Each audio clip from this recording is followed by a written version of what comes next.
Muy buenas tardes, amigos. Este es el programa Diálogo del Montoner. Bueno, en los últimos días, en los primeros días del año hemos estado informando sobre el tema de Venezuela, porque, digamos, el mandato de la noticia también tiene sus leyes. Pero lo cierto es que hemos iniciado el año y el Perú ingresa de lleno a la campaña electoral. Y una de las cosas que nos gustaría mencionar y que no está presente en el análisis de los medios, vamos a llamarlo de los medios tradicionales, es que en todas las encuestas, absolutamente en todas las encuestas existe una regularidad, pero que no es verbalizada de manera suficiente. Todos los candidatos que encabezan las encuestas pertenecen a la centroderecha. Como ustedes saben, Rafael López Aliaga, Keiko Fujimori están primeros en las encuestas. Acaba de aparecer con fuerza Carlos Álvarez, que por cierto no puede ser calificado de izquierda o que tolera el antisistema, sino claramente es una propuesta de centro derecha. Entonces, la primera reflexión que nosotros planteamos es, esto es una arbitrariedad. Hemos visto, digamos, cómo el Ejecutivo, el Congreso, que un sector del país pretendió identificar como un espacio, como la responsabilidad de la centro derecha, caía a niveles increíbles de desaprobación. Esto tiene que ver con el fenómeno de Pedro Castillo, que más allá de lo que digan las encuestadoras, ha producido un verdadero trauma nacional en el país. El Perú, claro, se puede hablar de que hubo fraudes y irregularidades, pero la diferencia entre Castillo y la segunda votación en ese entonces nos lleva a decir que el Perú se enfermó, porque el Perú votó por el peor candidato de la historia republicana, el menos preparado, pero que además anunciaba abiertamente sus despropósitos. Creó un trauma nacional. Entonces, el Perú a votar con los pies, como dicen algunos observadores, es decir, avanza a repetir la tragedia en un segundo capítulo. Bueno, parece difícil. El otro asunto en este tema de las encuestas electorales es que más de la mitad de los electores no ha definido su voto. Y por cierto, esto crea un escenario abierto. Puede surgir un candidato de los que todavía no aparecen que cambie el escenario electoral. Eso es incuestionable, pero esto ya es una opinión personal. Parece bien difícil que la izquierda o aquel candidato que se parezca o repita los mensajes de Castillo encabece ese cambio de escenario. Incluso el antifujimorismo hoy o el antivoto hoy no puede ser de izquierda, tiene que ser de derecha. Bueno, para reflexionar sobre estos temas, el día de hoy hemos convocado a Jaime Altaus, periodista, intelectual, antropólogo de larga trayectoria en el país, y él ha tenido la gentileza de aceptar esta conversación. Buenas tardes, Jaime, gracias por el diálogo. Buenas tardes, Víctor Andrés. Muchas gracias por la invitación a participar en tu programa. No, gracias, Jaime, el gusto es nuestro, el honor es nuestro. Bueno, yo quisiera preguntarte, hay una regularidad, eso, digamos, pero yo no escucho eso en los análisis. Es como si se escamoteara esa parte de la fotografía. ¿Por qué los candidatos de la centroderecha, crees tú, están encabezando las encuestas, pese a todas las narrativas que se difunden en los medios de comunicación? Bueno, hay un giro a la derecha en general en el mundo, en América Latina y evidentemente en el Perú, ¿no? Ese giro a la derecha se manifiesta incluso hasta en las redes sociales, ¿no? En donde hace unos años pues estaban completamente dominadas por las narrativas vinculadas a lo que llamaban la lucha contra la corrupción, pero en realidad era pues la persecución política a dirigentes, a líderes políticos como Keiko Fujimori, como el propio Humala, en fin, toda la politización de la justicia, todo eso tuvo un momento muy alto que dominó las redes, pero las redes ahora tienen cada vez más contenidos vinculados a la derecha. Hay que decir a la derecha conservadora, más que a la derecha liberal, es cierto, pero eso es claro, ¿no? Entonces, eso se nota en las redes, pero también en general en el espíritu de la gente. Ahora, También hay que decir que hay un porcentaje muy alto, tú lo has mencionado, de personas que no tienen identificado por quién van a votar. Es decir, hay lo que algunos llaman una desafección política muy grande. La gente de alguna manera no se identifica con ningún político, rechaza la política, rechaza, en fin, el establishment, el sistema político, por una serie de razones que tienen que ver con, por un lado, la manera como efectivamente se destruyó la imagen de buena parte de la clase política con la persecución política que hubo con el caso Lavallato y todo lo demás, ¿no? Cuando se criminalizó las donaciones de campaña y todo lo demás, se llevó a la cárcel a líderes políticos y esto los estigmatizó como corruptos. Eso hizo posible la victoria precisamente de Pedro Castillo, alguien absolutamente improbable. Pudo ganar en parte por esa razón y entonces eso llevó a que el país entrara pues en una degradación creciente, ¿no? Entonces, por un lado, hay un descrédito de la clase política tradicional, digámoslo así. Hay una gran, digamos, un desaliento, una depresión luego de lo que ha ocurrido con Castillo. Y están las propias redes sociales que fomentan también la destrucción de las narrativas políticas, la destrucción de las dirigencias de los partidos políticos, digamos, de la democracia como tal, ¿no? Porque Ahora, se instauran pues discursos de odio, discursos de eliminación del otro, del adversario. Entonces, el ambiente es muy negativo para la política, ¿no? Y por eso la mayor parte no tiene todavía un candidato definido. y qué interesante lo que señala Jaime. Efectivamente, como que uno empieza a ver un pequeño peligro, ¿no? El- eh, no sé si el antifujimorismo fue una especie de detergente general, ¿no? Por ejemplo, aparecían intelectuales que no eran, pero que eran antifujimoristas, luchadores contra la corrupción que no lo eran, pero que eran antifujimoristas. Y digamos, hay el peligro ahora que el anticaviarismo reemplaces el anti, ¿no? Entonces, y hay el peligro que esta elección que se viene, el 2026, un poco antes de entrar a los otros temas, sea una elección en que prime el antivoto antes que las propuestas, los grandes debates, los grandes alineamientos que debería constituir una elección nacional tan dramática como la que va a vivir el Perú. ¿Sientes que algo de eso está sucediendo ahora? Sí, claro, ¿no? Ahora, el anticaviarismo no tendría, digamos, efectivamente lo que se ha producido es una especie de reacción eh, anticaviar, ¿no? Que viene como consecuencia, pues, de estos procesos vinculados a la politización de la justicia, a la persecución política. Eh, en el Congreso actual se formó una mayoría anticaviar, si podemos llamarla así, que empezó a designar autoridades en instituciones que antes estaban manejadas por ese otro sector, ¿no? De izquierda, progresista, o que podemos llamar caviar, en fin. Entonces se ha producido un cambio, digamos, en el control de muchas de las instituciones políticas y una reacción anticaviar. Ahora, ese anticaviarismo también puede ser igualmente, digamos, cancelador que el antifujimorismo, ¿no? La diferencia es que el fujimorismo era una fuerza política real, importante. El llamado caviarismo o el progresismo no tiene un partido político o una fuerza política importante que pueda postular o pueda pretender llegar al poder, que pueda participar en las elecciones. O sea que ese anticaviarismo no va a tener una consecuencia política, digamos, ¿no? Pero Jaime, a ver, ahí me gustaría preguntarte. Pedro Castillo es un trauma nacional, ¿no es cierto? Sí. Digamos, los peruanos eligieron al peor, al menos preparado y al que les decía, les verbalizaba que iba a hacer todos los despropósitos que hizo y lo eligieron.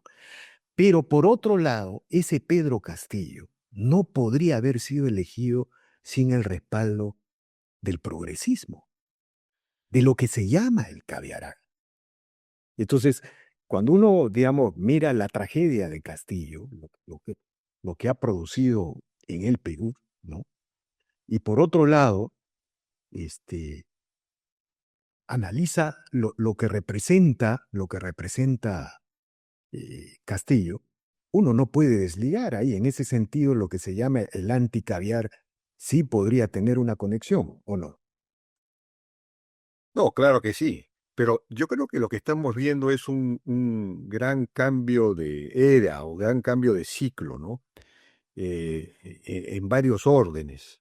Eh, eh, para comenzar, en el tema institucional, eh, digamos que de alguna manera habría llegado a su fin lo que podríamos llamar la República Progresista, en la medida en que varias de las instituciones, digamos, constitucionales empiezan a ser controladas ya no por ese sector, sino por un sector más conservador, digámoslo así, ¿no?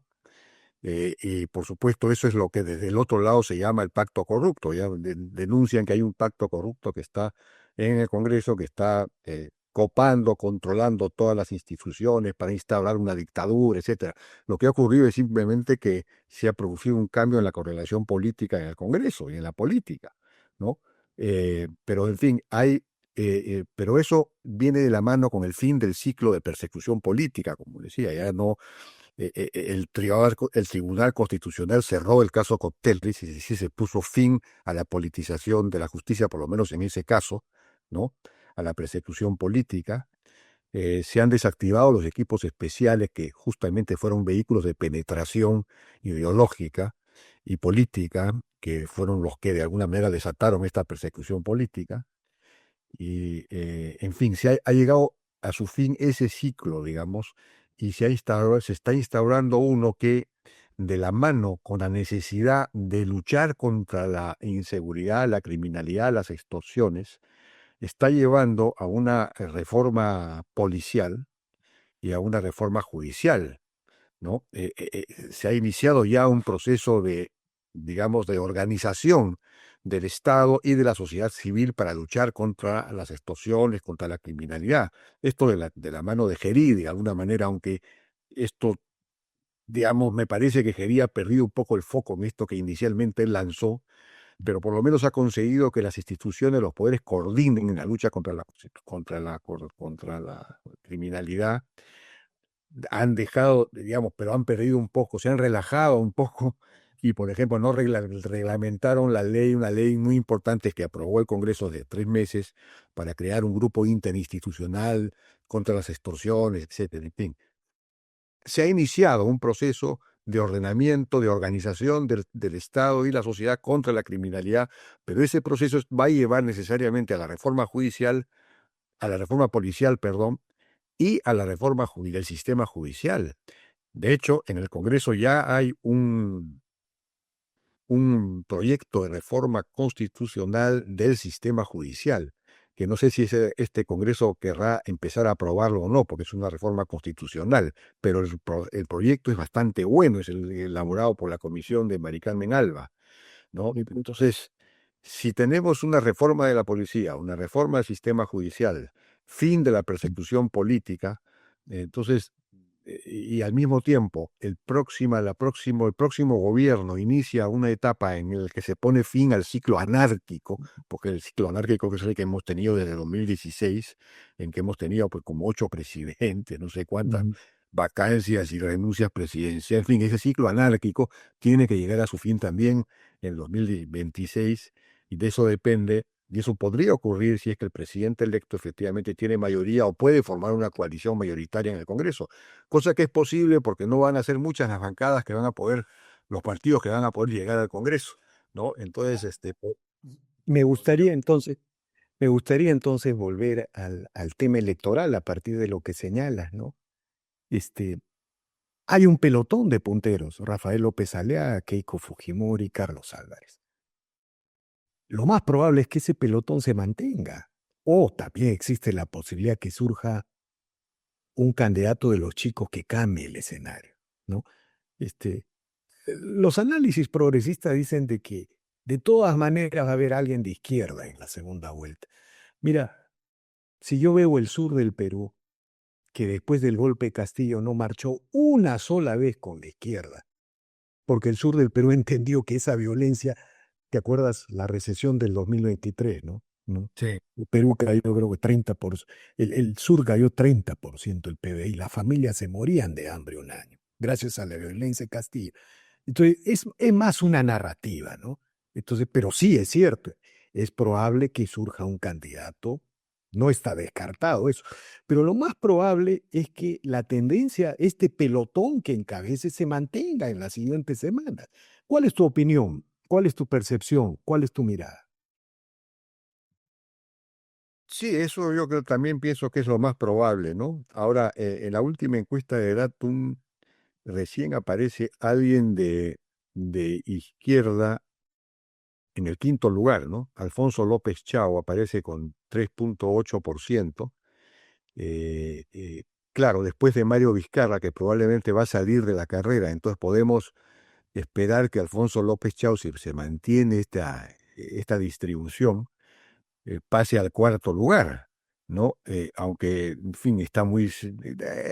aquí todos son prácticamente empates técnicos, ¿no? Porque el margen de error es 2,8, o sea que tranquilamente, pues, no sé, George Forsyth o alguno de ellos podría subir, o hasta el propio Carlos Spa, por ejemplo, ¿no? Ya. Entonces, Alfonso, en todo caso, en este momento, supongamos que Alfonso López Chao pase al cuarto lugar. De todos modos, lo veo difícil pues que avance mucho más allá de eso, ¿no?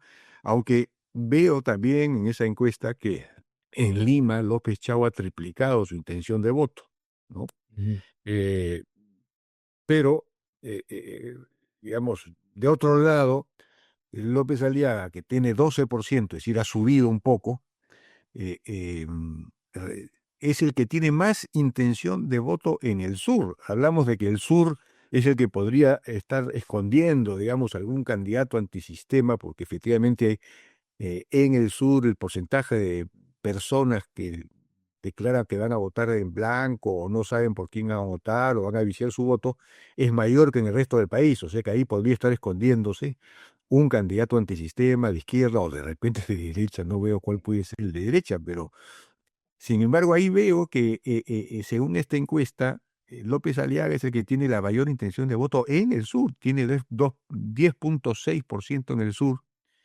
y el propio Lescano, que es el que estaría segundo en el sur, que además él es puneño, tiene 7,2, está debajo de López Aliaga.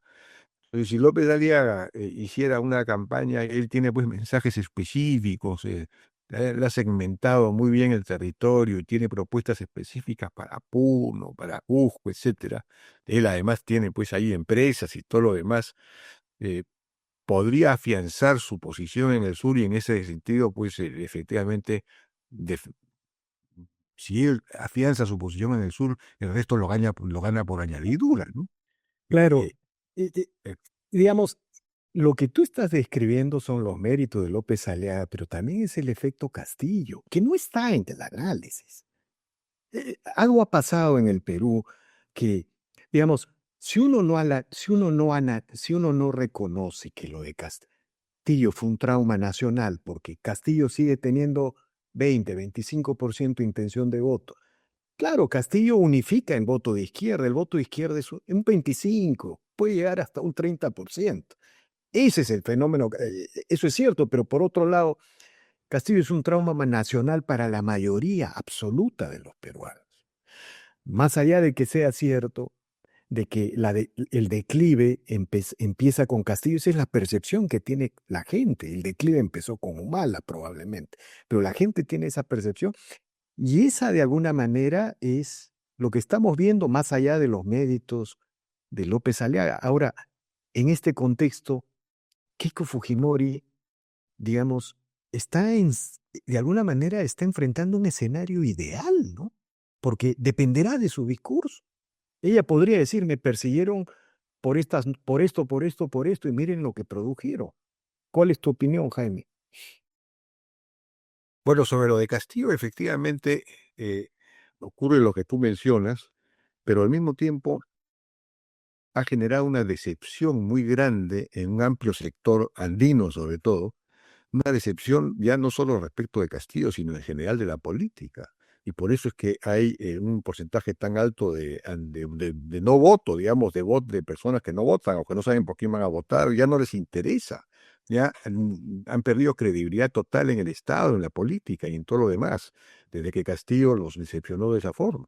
Entonces, hay una anomia, digamos, muy grande, ¿no? Una depresión colectiva en relación a la política. No es posible, pues, que el candidato que esté punteando en enero tenga solo 12%, ¿no? En comparación al año 2021, las personas en el año 2021, o digamos en el proceso del 2021, en diciembre, enero, el porcentaje de personas que ya habían definido su voto era mucho mayor que ahora. Es decir, digamos, la desafección es absoluta, ¿no? Ese es, a mi juicio, el principal problema, ¿no? Y esto contagia a la propia Keiko Fujimori, que no solamente digamos, fue afectada seriamente por la persecución política que la llevó a la cárcel y por lo tanto se destruyó su imagen y se construyó una estigmatización como corrupta y todo lo demás, lo que implicó que en la carrera del 2020, del 2021, ella comenzara en la primera encuesta que se hizo, comenzó con 2% de intención de voto. Es decir, se había destruido por completo su imagen cuando en la elección anterior, 2016, había llegado en la primera vuelta a tener cerca del 40%, ¿no? Es decir, fue destruida.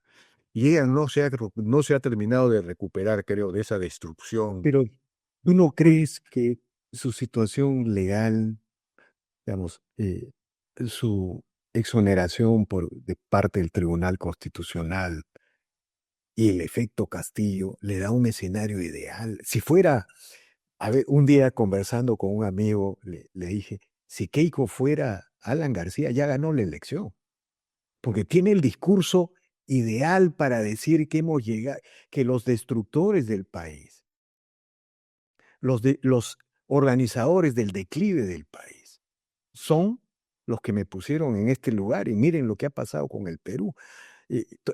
Digamos, no sientes, lo que pasa es que esto tampoco está en el análisis oficial de los observadores, ¿no?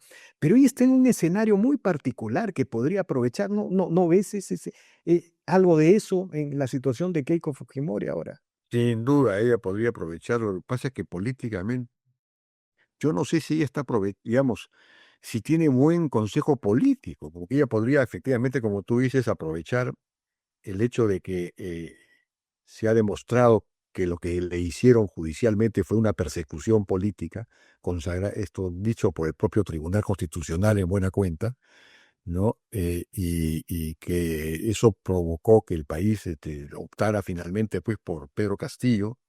Entonces yo creo que ella puede capitalizar todo eso, ¿no?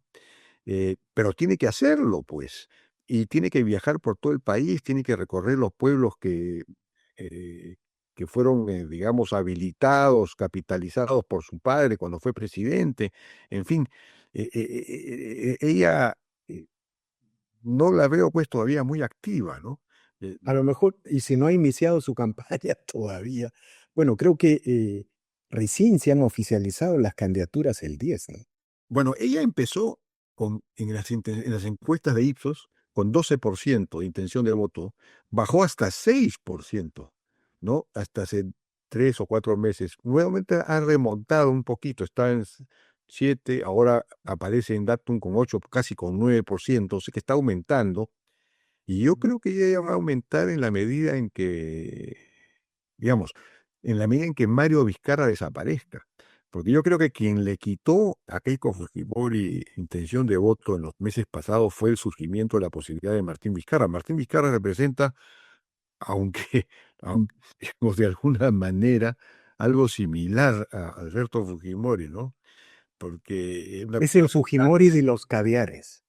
cercana, así es, cercana al pueblo, con la manera como manejó, bueno, destruyó Pero al país con su manejo, pero digamos, Para la gente él era pues el padre que aparecía todos los días al mediodía a darles consejos de cómo manejar y cómo enfrentar y explicar lo que se estaba haciendo. Cerró el Congreso igual que Fujimori. En fin, de alguna manera, Pero con una diferencia, Jaime. Fujimori cometió errores, pero construyó país. Este claro, no, tipo por supuesto, eso de estarlo por ahí. es una diferencia histórica, ¿no es cierto? No, Este claro. tipo, este tipo tuvo algunas cosas de Fujimori, pero fue el gran destructor del país. Así, En realidad fue el que labró el triunfo de Castillo y este bloqueo del país. así es, así es. Pero, digamos, de alguna manera apeló a los mismos resortes políticos, ¿no? El Ujú. de Fujimori era antipartido, ¿no? Mm. Hacía populismo antipartidario. Lo mismo hacía Vizcarra. Entonces, los reflejos, digamos, los mecanismos políticos eran parecidos. Y por eso es que yo creo que en la medida en que digamos, implosione la candidatura de Mario Vizcarra o salga del escenario, va a volver a crecer la candidatura también de Keiko Fujimori. eh, Mm. un- Ahora, me, me gustaría preguntarte, luego de esta pequeña mirada que le hemos dado a estos dos punteros, a Carlos Álvarez. O sea, empieza a crecer, empieza a crecer. Es el cómico, se ha llamado el Zelensky peruano. Imagínate, ¿no? El Zelensky peruano. Zelensky también era un cómico, era un actor. Este, ¿Qué posibilidades le ves a Carlos Álvarez en general? Ya ha tenido una aparición clara este domingo como candidato presidencial. ¿Cuál es tu impresión? ¿Qué posibilidades le ves? bueno, yo creo que él tiene posibilidades porque hay otra pregunta en la cuestión, en la encuesta que hizo Datum sobre conocimiento y valoración de los candidatos presidenciales, en donde quien aparece con la mejor imagen, digamos, eh, eh, es Carlos Álvarez, Ajá. ¿no? De lejos, con la mejor imagen de todos los demás. Y lo conoce también un porcentaje de gente bastante alto. O sea, tú combina las dos cosas, es el mejor posicionado desde el punto de vista del conocimiento y de que es conocido con la imagen que la gente tiene de él, ¿no? Entonces yo creo que tiene potencial por esa razón, ¿no? Ahora, otro tema es ahí el plan de gobierno que pueda tener, ¿no? Yo no lo veo muy claro en lo que se refiere pues a las reformas que se necesitan, porque aquí hay un tema interesante y es que el Perú podría estar a punto de dar un gran salto económico de desarrollo, ¿no? A partir de 2026, es decir, regresar a las tasas de crecimiento del 7, 8%, porque tenemos los precios de los minerales para eso, pero falta el problema, falta la política, ¿no? Pero y faltan las reformas que habría que hacer, hay que eh, digamos, desmontar todas las regulaciones que asfixian la economía, en fin, las reformas laborales, las reformas del propio Estado y todo lo demás. Se requieren reformas profundas para repotenciar de alguna manera el modelo y volver a crecer a tasas altas, aprovechando el precio de los minerales. Entonces, pero veo que Carlos Álvarez no está planteando nada. Claro, estamos en proceso electoral, ¿no? Y quizás eh, depende quién lo Es que, rodee, es, es que finalmente. él es que él realmente es una especie de outsider, ¿no? Que va a aprender en la campaña. Lo cierto es que ha dicho que no tiene nada que ver con el antisistema, con la izquierda. Se ha definido un poco más de cerca de Trump, ¿no? Ha tenido una respuesta medio por ese lado. Pero, Jaime, todo lo que tú señalas, a mí particularmente me lleva a una conclusión. El Perú, para resolver ese problema político, para dar ese salto de reformas, para incluso cancelar este vacío de poder, como tú has dicho, o 7 presidentes cuando debieron haber dos, requiere una segunda vuelta entre dos derechas, entre dos centroderechas, sin que haya esa lucha fratricida del 2016 entre fujimoristas y pecausas. Pero si hay una vuelta de dos derechas y luego hay un entendimiento, este país no lo para nadie. Así es, efectivamente. Si pasaran, por ejemplo, bueno, es muy todos sabemos que las cosas cambian, ¿no? Pero evidentemente si pasaran a la segunda vuelta Rafael López Aliaga y Keiko Fujimori, Eh, no, bueno, Dios sería peruano, ¿no? Desde mi punto de vista, ya, Dios sería demasiado peruano. sí, pues, entonces eso sí, evidentemente eso debería producir pues un acuerdo, ¿no? Para sacar adelante todas las reformas necesarias. Dicho sea de paso, es algo curioso porque si uno revisa el plan de gobierno presentado ante el Jurado Nacional de Elecciones de Rafael López Aliaga, ahí casi hay mucho énfasis en el orden, la seguridad y todo lo demás, pero no se mencionan muchas reformas económicas, estructurales, eh, eh, para sacar adelante el país. Muchas más se mencionan, por ejemplo, en el plan de Keiko Fujimori, de Fuerza Popular, y el que está más avanzado de todos en eso es Avanza País, que tiene una propuesta muy liberal en todos los órdenes, cosa que me ha sorprendido, que se nota en los spots que está sacando Williams, ¿no? Que está sacando Avanza País. El problema es que Williams no aparece en las encuestas, ¿no? Claro, todavía es temprano, porque recién ha Pero, comenzado su pero, campaña, pero digamos, el que tiene la mejor propuesta en este momento no aparece. pero, eh, pero tiene, digamos, el escenario es para personajes como William, por ejemplo. Yo siento, ¿sabes qué, Jaime? Que en el momento en que López Chao tenga más exposición y diga que quiere cambiar la constitución por esto, inmediatamente es asociado con la izquierda y pierde margen de maniobra, ¿no? Entonces, eso es lo que no quieren decir los analistas, no sé cómo llamar, los analistas progresistas, a mi entender, ¿no? Entonces, pero gente como Williams de ese calibre o el propio Spa sí tienen margen para crecer. Tiene margen, evidente, porque él está jugando precisamente a la propuesta de la fuerza, ¿no? Sus esposos terminan con a la fuerza, un poco ya, parece, parece algo poco democrático, en realidad hacer los cambios a la fuerza. Pero claro, luego entra a explicar que se refiere pues a la fuerza de la Constitución, a la fuerza de la ley, del Estado de Derecho, etcétera, ¿no? Claro, si él se maneja bien, si esa campaña se maneja bien, él puede crecer bastante, ¿no? Porque tiene el mensaje que la gente quiere escuchar, ¿no? Un mensaje pues de orden, de fuerza, de mano dura, ¿no? Que es el mismo en realidad de Carlos Álvarez, probablemente va a ser el mismo de López Aliaga, en fin, quizá de la propia Keiko, ¿no? Entonces, claro, ese mensaje Claro. tiene. Ahora, Jaime, me gustaría plantearte una pregunta final, ¿no? O sea, llegamos al 2026. Santo Dios, luego de haber pasado, Chile tiene mucho más institucionalidad. Chile, digamos, tuvo a Boric, tuvo su asamblea constituyente, la rechazó, rechazó la otra, luego tuvo a Boric y eligió, mantuvo sus instituciones, está deteriorada, es verdad, Chile, erosionada su economía, sus instituciones, o la criminal, pero ya tienen a Kast, ¿no? Han pasado la prueba. Pero el Perú está llegando al 2026 sin partidos, sin grandes líderes que le hablen al Perú, ¿no es cierto? ¿Cómo explicas tú esta resiliencia del Perú? Hemos elegido al peor. Las sociedades que cometen ese error se reconstruyen en décadas. Nosotros tenemos las instituciones, el modelo económico, con todos sus problemas, con su fiscal, pero están ahí. ¿Cómo explicar esta resiliencia del Perú, no? Yo creo que es la potencia del modelo económico, pues, ¿no? Este modelo económico es capaz de resistir cualquier tempestad política. Entonces, pese a todo, seguimos creciendo, ya hay una recuperación económica que incluso es socialmente robusta, porque ya la autoconstrucción nuevamente ha despertado, hay el microcrédito también, en fin, ya la recuperación económica está llegando a los niveles populares. Pero claro, estamos creciendo solamente 3,2% y deberíamos estar creciendo 6, 7, 8%, ¿no? Con los precios que tenemos de los minerales. Entonces, y las agroexportaciones y todo lo demás.